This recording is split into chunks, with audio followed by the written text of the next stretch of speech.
अल्मोरा जो कि इस जहाज का मालिक है वहां आया। जिस आदमी ने सोफिया को बचाया उसका नाम डग है। अल्मोरा ने डग से कहा कि जो खजाना हमने ढूंढा है उसे रात को होने वाली म्यूजियम पार्टी में डिस्प्ले पर लगाना है, इसलिए जल्दी से साफ करवाओ उसे। जिसके बाद डग एक नाइजीरियन डीलर से बात करने गया। पार्टी में उस बेशकीमती मूर्ति को सबके सामने दिखाया गया। ये असल में एक अफ्रीकन राजा की कब्र है जिसकी कीमत हजारों करोड़ रुपए होगी। डग जल्दी से उस डीलर के पास पहुंचा और वहां उसने डग को एक सिक्का दिखाया जिस पर CSA लिखा हुआ था। डग ने तुरंत ये सिक्का लिया और कहा कि ये तो बरसों से मेरा सपना है। आज तक किसी को नहीं पता चला कि वो जहाज कहाँ गायब हो गया। पार्टी में मैस्कॉट कंपनी का मालिक भी है जिसने खजाने की खोज पर पैसा लगाया था। इस आदमी की माली देश में काफी अच्छी जान पहचान है, इसलिए सोफिया ने उससे मदद मांगी वहां पहुंचने के लिए। कंपनी के मालिक ने कहा कि वहां जाने में बहुत खतरा है, लेकिन अगर वो फिर भी जाना चाहती है तो वो रास्ता निकालने की कोशिश करेगा। कुछ देर में डग भी वहां आ गया और उसने CSA का वो सिक्का जेम्स को दिखाया। उसने ये भी बताया कि ये सिक्का माली में रहने वाले एक आदमी को मिला है और डग का मानना है कि उस जहाज का मलबा भी माली में ही कहीं मौजूद होगा।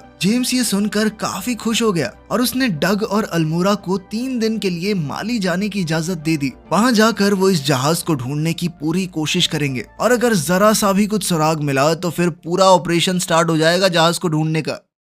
अगले दिन जब ये लोग पोर्ट पर पहुंचे तो वहां सोफिया और डॉक्टर जैक पहले ही बैठे थे। सोफिया ने डग को बताया कि जेम्स ने कहा है कि मैं और डॉक्टर जैक भी तुम्हारे साथ जा सकते हैं माली। और फिर ये 5 लोग माली की तरफ निकल गए। रात को खाना खाते हुए डग ने सोफिया को सिक्के के बारे में बताया और ये भी कि इस जहाज को ढूंढना डग का बचपन का सपना है। माली पहुंचते ही सोफिया और जैक अपने रास्ते निकल गए और डग और बाकी लोग उस आदमी के घर पहुंचे जिसे सिक्का मिला था। उसके घर जाकर पता चला कि वो आदमी मर चुका है। उस जहाज तक पहुंचने का उसका रास्ता फिर से बंद हो गया था। तभी डग को वहां एक मस्जिद दिखाई दी। ये तीनों वहां जाकर एक आदमी से मिले। अक्सर ऐसी धार्मिक जगहों पर पुराने रिकॉर्ड्स दर्ज रहते हैं। डग के पूछने पर वहां एक आदमी ने पुराने रिकॉर्ड्स में देखा। तब पता चला कि सालों पहले वहां के पोर्ट में एक जहाज आया था, लेकिन उस जहाज में कोई भी जिंदा नहीं बचा था और पानी का बहाव इतना तेज था कि वो जहाज बहकर आगे की तरफ चला गया। ये जानकारी डग के काफी काम आने वाली थी। वो तुरंत जाकर जेम्स से मिला और उसे सब कुछ बताया। बिना